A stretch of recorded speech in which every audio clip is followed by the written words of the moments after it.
उन्होंने कहा आखिरकार मनोहर लाल जी ने बंसी लाल जी को निपटा दिया।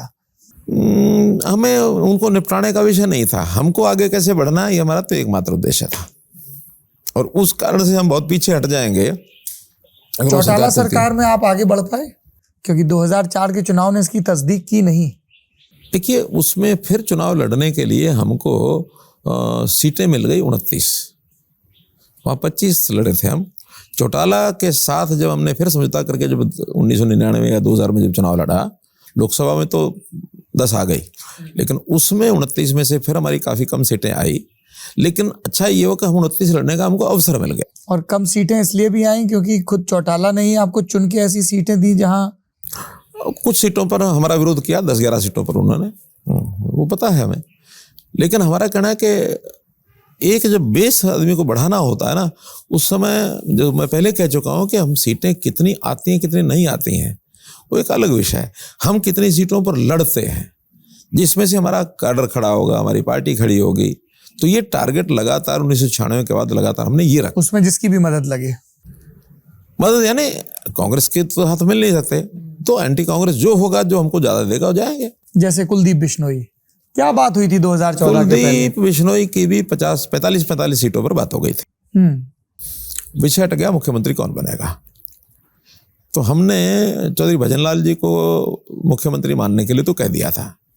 कुलदीप ने कहा कि नहीं, मुख्यमंत्री मुझे घोषित करो। ये कब की बात है? 2009 की 9 वाले चुनाव। अच्छा, तो 9 वाले चुनाव में ये बात हुई। तो मैंने कुलदीप को स्वयं उस समय, क्योंकि मैं उस समय थोड़ा सा एक्टिविटी सारे देश भर के साथ साथ हरियाणा में भी रहती थी, क्योंकि हरियाणा का प्रत्यक्ष काम तो 2002 के बाद मेरे पास नहीं था, लेकिन तो भी आखिर हरियाणा में रहते हुए तो कुछ लोगों से मिलना जुलना होता। तो मैंने उनको बात की, मैंने कहा भी देखिए जिद मत अड़ो, आखिर आप चौधरी भजनलाल जी को मुख्यमंत्री मान करके और आप आगे बढ़ जाओ।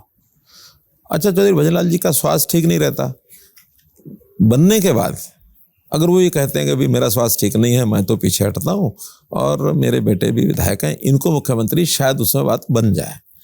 आज आपकी स्वीकार्यता बीजेपी में नहीं है। ऐसा आपने कुलदीप को कहा? मैंने कहा कुलदीप को, लेकिन कुलदीप नहीं माना, और नहीं माना तो समझौता सिरे नहीं चढ़ा। और एकमात्र ये विषय। और 2013-14 में फिर क्या तय हुआ था? 14 में तो कुछ नहीं, 14 में तो हम अकेले ही लड़े थे। और उसके पहले लोकसभा में तो बड़ा हुआ कि वादा खिलाफी, इन्होंने जी सब सपोर्ट ले लिया। 2 सीटें उनको दी थी, शायद 2 सीटें थी उनके पास, सिरसा और हिसार। तो उस समय चूंकि ये सारा विषय केंद्र की ओर से सब चल रहा था, मोदी जी उस समय ये जिनको कहना डेजिग्नेट पीएम हो गए थे जी। 2013 में सूरजकुंड में एक अधिवेशन हुआ था, उस अधिवेशन की जिम्मेदारी भी मेरे पास थी सारी। तो उस समय क्योंकि केंद्रीय पार्लियामेंट्री बोर्ड में ही सारे विषय चले कि इनके साथ चलो लोकसभा में हम दोबारा से करके चलते हैं, तो लोकसभा में लड़े तो उनको 2 सीटें दी गई थी, वो 2 सीटें नहीं जीत पाए, और हमारी 8 में से हम 7 जीत गए थे। 1 सीट हमारे थे, रोहतक वाली। तो वो घटनाक्रम एक उस समय का था, तो उस समय मुझे भी ऐसा पता नहीं कि कौन सी अंदर बात हुई थी, क्या हुई थी, लेकिन 2 सीटें देकर के समझौता किया था। जब वो पार्टी छोड़ के गए, गठबंधन छोड़ के, तो उन्होंने खूब इल्जाम लगाए, घूम आए, अब फिर वापस आ गए हैं। अब किस चीज पे बात तय हुई है कि बस उनके बेटे को अकोमोडेट कर लिया जाएगा सरकार में, इतना? कब? अब जब आ गए हैं कुलदीप बिश्नोई वापस। देखिए, अब भी उनके अंदर की घरेलू लड़ाई है, और घरेलू लड़ाई में आज उनका वो विषय नहीं है कि मुझे मुख्यमंत्री बनना है। तो विषय उस समय तो इतना ही था कि अगर अभी क्या घरेलू लड़ाई चल रही है? नहीं, कांग्रेस की उनकी चली रही थी। अच्छा, हाँ, तो कांग्रेस की, वो कांग्रेस में नहीं फिट अपने आप को मान रहे थे, और उसमें तो अब हुड्डा की किसके साथ क्या तालमेल है सब संदेह है। उससे पहले जैसा चौधरी वीरेंद्र सिंह है, वो उनके व्यवहार के कारण से भागे। आपके अभी तो आपसे भी खफा है। कौन? चौधरी वीरेंद्र सिंह। नहीं, चौधरी वीरेंद्र सिंह एक ही बात कहते हैं कि आप लोग समझौता ना रखो उनसे, हमारे से और कोई खफा नहीं है किसी बात का। किन से समझौता ना रखो? जेजेपी से। हाँ, उनका एक ही, ये तो बिल्कुल ओपनली वो कहते हैं कि अगर आप उनसे समझौता रखोगे तो फिर मुझे सोचना पड़ेगा। अब ये विषय केंद्र का है, केंद्रीय पार्लियामेंट्री बोर्ड जाने, वो जाने, क्योंकि उनके सारे संबंध केंद्रीय नेताओं से हैं।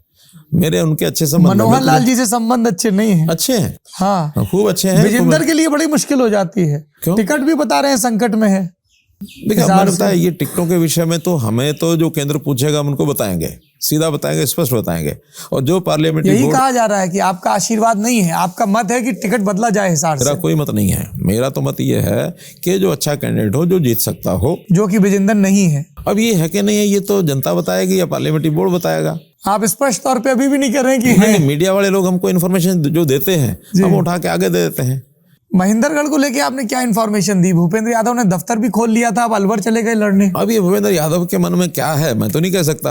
आपका मन नहीं टटोला उन्होंने? नहीं, मैंने इस बातों में हमारी जो अपनी असेसमेंट होती है वो बताते हैं। हम किसी को ना, कम से कम मेरे अपने लेवल पर ना मैं हाँ करता हूँ ना करता हूँ। मैं तो एक कहानी सुनाता हूँ छोटी सी सबको। सुनाइए साहब। वो यही सिंपल सी कि भी आप जंगल में जा रहे हैं, सामने से शेर आ जाए तो आप क्या करेंगे? तो हम तो कहते हैं हम क्या करेंगे, जो करेगा शेर करेगा। तो ये तो एक ऐसा विषय है, इस विषय में हमने कुछ भी कहा, अल्टीमेटली करना किसने है? करना तो केंद्रीय आला कमान को करना है, पार्लियामेंट्री बोर्ड ने करना। जो वो कर देंगे हम लेके आ जाएंगे।